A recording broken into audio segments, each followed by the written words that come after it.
When I Was Dead by Vincent O'Sullivan.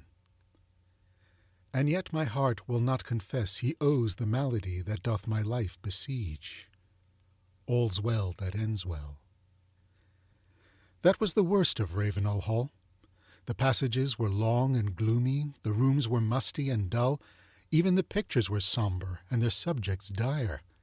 On an autumn evening, when the wind sighed and wailed through the trees in the park, and the dead leaves whistled and chattered, while the rain clamoured at the windows, small wonder that folks with gentle nerves went a-straying in their wits. An acute nervous system is a grievous burthen on the deck of a yacht under sunlit skies. At Ravenel, the chain of nerves was prone to clash and jangle a funeral march. Nerves must be pampered in a tea-drinking community, and the ghost that your grandfather, with a skinful of port, could face and never tremble, sets you in your sobriety sweating and shivering, or, becoming scared, poor ghost, of your bulged eyes and dropping jaw, he quenches expectation by not appearing at all. So I am left to conclude that it was tea which made my acquaintance afraid to stay at Ravenel. Even Wilvern gave over, and as he is in the Guards and a polo player, his nerves ought to be strong enough. On the night before he went, I was explaining to him my theory that if you place some drops of human blood near you and then concentrate your thoughts, you will, after a while, see before you a man or woman who will stay with you during long hours of the night, and even meet you at unexpected places during the day. I was explaining this theory, I repeat, when he interrupted me with words, senseless enough, which sent me fencing and parrying strangers, on my guard. "I say, Alistair, my dear chap," he began, "you ought to get out of this place and go up to town and knock about a bit. You really ought, you know." "Yes," I replied, "and get poisoned at the hotels by bad food and at the clubs by bad talk, I suppose. No, thank you, and let me say that your care for my health enervates me." "Well, you can do as you like," says he, rapping with his feet on the floor. "I'm hanged if I stay here after tomorrow. I'll be staring mad if I do." He was my last visitor. Some weeks after his departure, I was sitting in the library with my drops of blood by me. I had got my theory nearly perfect by this time, but there was one difficulty. The figure which I had ever before me was the figure of an old woman with her hair divided in the middle, and her hair fell to her shoulders, white on one side and black on the other. She was a very complete old woman, but alas, she was eyeless, and when I tried to construct the eyes, she would shrivel and rot in my sight. But tonight I was thinking, as I had never thought before, and the eyes were just creeping into the head when I heard a terrible crash outside, as if some heavy substance had fallen. Of a sudden the door was flung open, and two maidservants entered. They glanced at the rug under my chair, and at that they turned a sick white, cried on God, and huddled out. "How dare you enter the library in this manner?" I demanded sternly.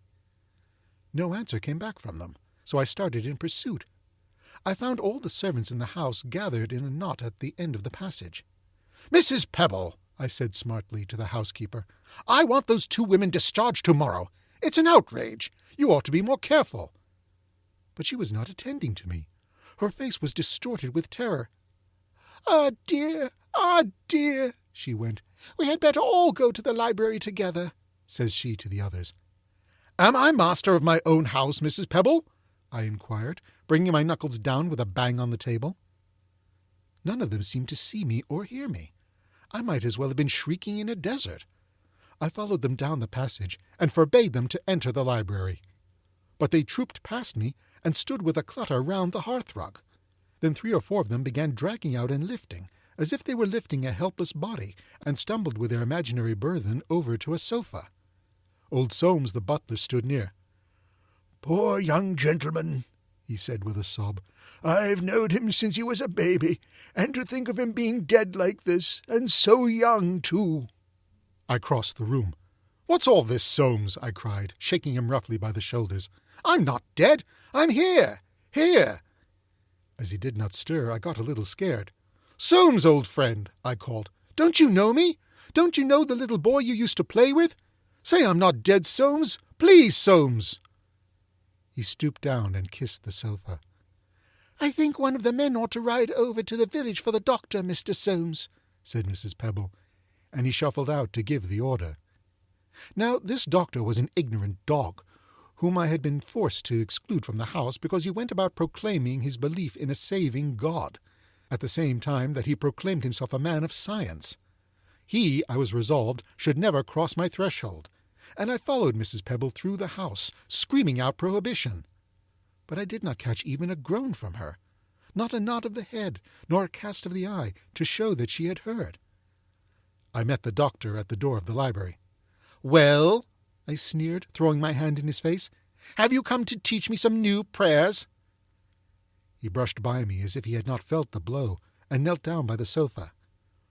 "Rupture of a vessel on the brain, I think," he says to Soames and Mrs. Pebble after a short moment. "He has been dead some hours.